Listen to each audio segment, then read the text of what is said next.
ಮಾತುಗಳನ್ನ ನೀವು ಕೇಳಿಸಿಕೊಂಡು ತಪ್ಪುಗಳಿದ್ದರೆ ಮನ್ನಿಸಿ. ಭಾಗ್ಯ ಸಂಪನ್ನರಾದ ಹಾಗೂ ಮಹಾನುಭಾವರಾದ ನಿಮಗೆ ನನ್ನ ನಮಸ್ಕಾರಗಳು. ಪರಮ ವೈಭವದಿಂದ ತಮ್ಮ ಇಷ್ಟ ಮಿತ್ರರಿಂದೊಡಗೂಡಿ ಪುರುಷನ ಕಡೆಯಿಂದ ಆಗಮಿಸಲ್ಪಟ್ಟ ದಿಬ್ಬಣದ ಮುಖ್ಯಸ್ಥರಾದ ಮಹನೀಯರು ಯಾರಯ್ಯ? ಯಾವ ನಾಡು, ಯಾವ ಊರು, ಯಾವ ಮನೆಯವರು? ಹಾಗಾದರೆ ತಮ್ಮ ಪೂರ್ವ ಪದ್ಧತಿಯಂತೆ ವಿಜ್ಞಾಪನೆಯನ್ನ ಸ್ವೀಕರಿಸಿ ಚಂದ್ರರಾಜನೆಂಬ ಪುರುಷನಿಗೆ ಪದ್ಮಾವತಿ ಎಂಬ ಕನ್ನಿಕೆಯನ್ನ ವಧುವರನ್ನಾಗಿ ಮಾಡುವುದೆಂದು ಈ ಮೊದಲು ಮನದತ್ತ ಮಾಡಿ ಆಮೇಲೆ ವಾಗ್ದತ್ತ ಮಾಡೋಣವಾಯಿತು ಅಲ್ಲವೋ? ವಾಗ್ದಾನದ ಮೇರೆಗೆ ನಾವು ಉಭಯ ಸಮಸ್ತರು ಕೂಡಿ ಆಕಾಶದಷ್ಟು ದೊಡ್ಡ ಚಪ್ಪರವನ್ನ ಹಾಕಿ ಭೂಮಿಯಷ್ಟು ದೊಡ್ಡ ಹಸೆಯನ್ನ ಬರೆದು ರತ್ನ ಖಚಿತವಾದ ಮಂಟಪದಡಿಯಲ್ಲಿ ಸಮಸ್ತ ಬಂಧು ಬಾಂಧವರ ಸಮಕ್ಷಮದಲ್ಲಿ ಅಗ್ನಿಸಾಕ್ಷಿಯಾಗಿ ನಮ್ಮ ಕನ್ಯಾ ರತ್ನವನ್ನ ದಾರಿ ಎಳೆದು ಕೊಟ್ಟಿದ್ದೇವೆ ಅಷ್ಟೇ.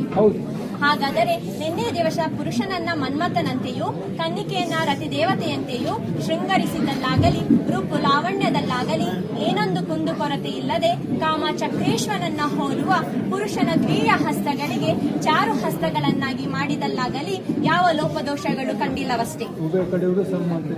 ಹಾಗಾದರೆ ನಮ್ಮ ಮುದ್ದು ಬಾಲಕಿಯನ್ನ ನಿಮ್ಮ ಸ್ವಾಧೀನಕ್ಕೆ ಒಪ್ಪಿಸಿಕೊಡುತ್ತೇವೆ. ಹಾಗೆ ಒಪ್ಪಿಸಿಕೊಡುವಾಗ ಬಾಲಕಿಗೆ 12-24 ವರಗಳನ್ನ, ಉಡಲು ವಸ್ತ್ರವನ್ನ, ತೊಡಲು ಚಿನ್ನಾಭರಣಗಳನ್ನ, ಊಟ ಮಾಡಲು ಬೆಳ್ಳಿ ಬಟ್ಟಲನ್ನ, ಕರೆದುಣ್ಣಲು ಗೋವಿನ ಹಿಂಡನ್ನ ಬಳುವಳಿಯಾಗಿ ಕೊಟ್ಟಿರುತ್ತೇವೆ.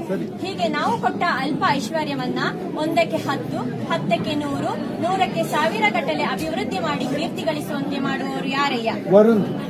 ನಮ್ಮ ಬಾಲಕಿಗೆ ಕಡೆಬಾಯಿ ಹಲ್ಲು ಬರಲಿಲ್ಲ, ನೆತ್ತಿ ಎಣ್ಣೆ ಆರಲಿಲ್ಲ, ಅಂಗೈಗೆರೆ ಮಾಜಲಿಲ್ಲ, ಹೆತ್ತ ತಂದೆ ತಾಯಿಯರ ನೆನಪು ಮರೆಯಲಿಲ್ಲ, ಅಂಗಳದಲ್ಲಿ ಆಡಿ ಹಾಲನ್ನವನ್ನ ಉಂಡು ಮೆಟ್ಟಿಲಲ್ಲಿ ಓಡಿ ತೊಟ್ಟಿಲಲ್ಲಿ ಮಲಗಬೇಕೆಂದು ಇಚ್ಛಿಸುವ ಬಾಲಕಿಗೆ ತಕ್ಕ ಬುದ್ಧಿವಾದವನ್ನ ಬೋಧಿಸುವಂತ ಬೋಧಕರು ಯಾರಯ್ಯ? ನಮ್ಮ ಬಾಲಕಿಯು ಚಿಕ್ಕದಾಗಿರುವ ಕಾಲದಿಂದಲೂ ಮಾವನ ಮನಗುಣವನ್ನ ಅರಿಯಲು, ಅತ್ತಿ ಕೆಲಸವನ್ನ ತಿಳಿಯಲು, ಭಾವ ಮೈದುನರ ಭಾವನೆ ಗೊತ್ತಿಲ್ಲ, ಕುಟುಂಬದ ಕೂಟ ಕೂಡಿದವಳಲ್ಲ. ಹೀಗಿರುವಲ್ಲಿ ಏನಾದರೂ ಮಾತಿನಲ್ಲಿ ಕಲಹಗಳು ಉಂಟಾದರೆ ಇಂತಹ ಕಲಹಗಳನ್ನು ಉಪಶಮನ ಮಾಡುವಂತ ಉಪಶಯಕರು ಯಾರಯ್ಯ? ಹಾಗಾದರೆ ದಿಬ್ಬಣದ ಮಹಾಶಯರೇ, ನಾವು ಹೇಳಿದ ಮಾತಿಗೆ ಎರಡೆನ್ನದೆ ನಾವು ಕೊಡೋ ಕನ್ಯಾ ರತ್ನವನ್ನ ಭಕ್ತವಸ್ತನನ್ನು ಭಕ್ತರನ್ನ ಪ್ರೀತಿಸುವಂತೆಯೂ ನರಹರಿಯು ಕೂರ್ಮೇಶ್ವರನ್ನ ಕಾಯುವಂತೆಯೂ ಪ್ರೀತಿಸುವರಾಗಿ ನಂಬುತ್ತೇವೆ.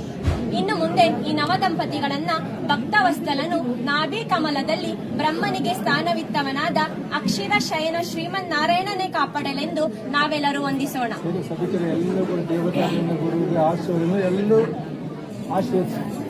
ಹತ್ತು ಕುಟುಂಬ 18 ಗೋತ್ರ ದೇವಸದೆ ಸಂಸಾರ ಸಂಗಡ ಕೇಳಿ ಮಧುಮಕ್ಕಳನ್ನ ದಿಬ್ಬಣದ ಮುಖ್ಯಸ್ಥರಿಗೆ ವಹಿಸಿಕೊಡುವಂತೆ